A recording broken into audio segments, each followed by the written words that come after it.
مولا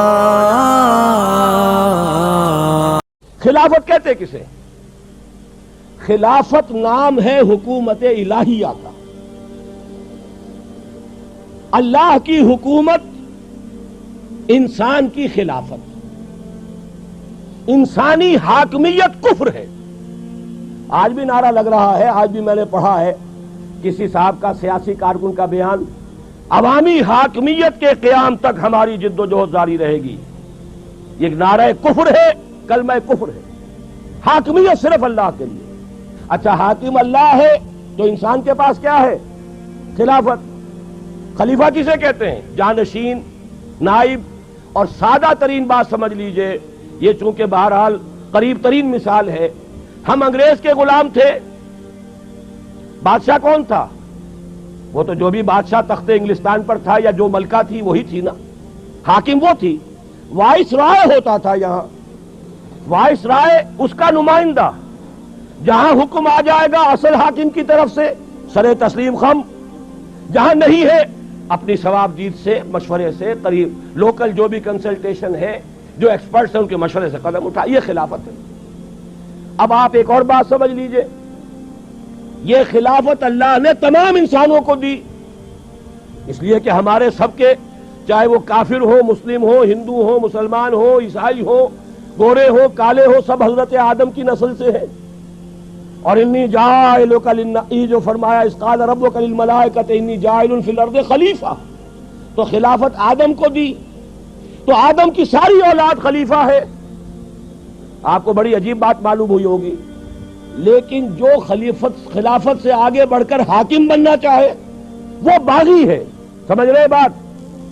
جو خلافت سے آگے بڑھ کر حاکم بننا چاہے گا وہ کون ہے؟ باغی ہے. لہذا جو تو مسلم ہے، مسلم کے معنی سر تسلیم خم کرنے والا، اللہ کی اطاعت قبول کرنے والا، مسلم خلافت کا حقدار ہے. غیر مسلم باغی ہے. وہ تو در حقیقت اللہ کے خلاف بغاوت کا عالم لے کر کھڑا ہوا ہے. لہذا عملاً خلافت صرف مسلمان کی ہوگی، غیر مسلم کی نہیں ہوگی، اس لیے کہ اس نے خود بغاوت کی. اب اگر بادشاہ کے 2 بیٹے تھے، اورنگزیب کے اگر چند بیٹے تھے یا کسی اور کے کوئی بیٹے تھے، کسی نے بغاوت کر دی، اب ظاہر بات ہے وہ تو پھر بادشاہ کی عین زندگی کے اندر وہ تو محروم ہو گیا تمام اعزازات سے. اسی طریقے سے اگرچہ اصلاً یہ خلافت کل بنی آدم کو اللہ نے عطا فرمائی، لیکن جنہوں نے اس خلافت سے آگے بڑھ کر حاکمیت کا دعویٰ کیا، چاہے وہ فرد ہو چاہے قوم ہو، وہ حاکمیت کا مدعی جو بھی ہے وہ گویا کہ اللہ کا باغی ہے، وہ خلافت سے محروم. اب خلافت صرف مسلمانوں کی ہوگی. 2 باتیں سمجھ میں آ گئیں. اب تیسری ایڈ کیجئے. جب تک نبوت کا سلسلہ جاری تھا، شخصی طور پر نبی جو ہے وہ خلیفہ ہوتا تھا اللہ کا، وہ وائس رائے تھا. کیوں؟ اس کا ایک وائرلیس سسٹم سے جس کا نام وحی ہے، اصل حاکم کے ساتھ اس کا ایک تعلق قائم ہے. حاکم کا حکم پہنچ رہا ہے نبی کو، لہذا اللہ کے حکم کو نافذ کرنا کس کا کام ہوگا؟ جس کے پاس حکم پہنچا. لہذا خلافت پرسنل تھی کہ نبی ہی خلیفہ تھا. یہی وجہ ہے وہ آیت بھی یہاں پر لکھی ہوئی ہے، یا داؤد انا جعلناک خلیفۃ فی الارض، اے داؤد ہم نے تمہیں خلیفہ بنایا ہے زمین میں. خلیفتن یہ تنکیر ہے، ایک خلیفہ.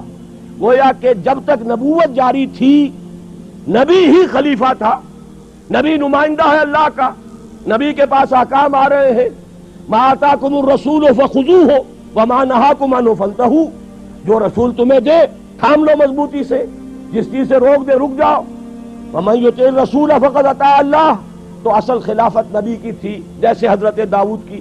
بلکہ ایک حدیث بھی بڑی پیاری ہے، حضور نے فرمایا کانت بنو اسرائیل تسوسہم الانبیاء کلما ہلک نبی خلفہ نبی. بنو اسرائیل کی سیاست انبیاء کے ہاتھ میں تھی. جیسے ہی کسی نبی کا انتقال ہوتا تھا اس کا خلیفہ بھی نبی ہوتا تھا. تو گویا کہ نبوت چلی آ رہی ہے.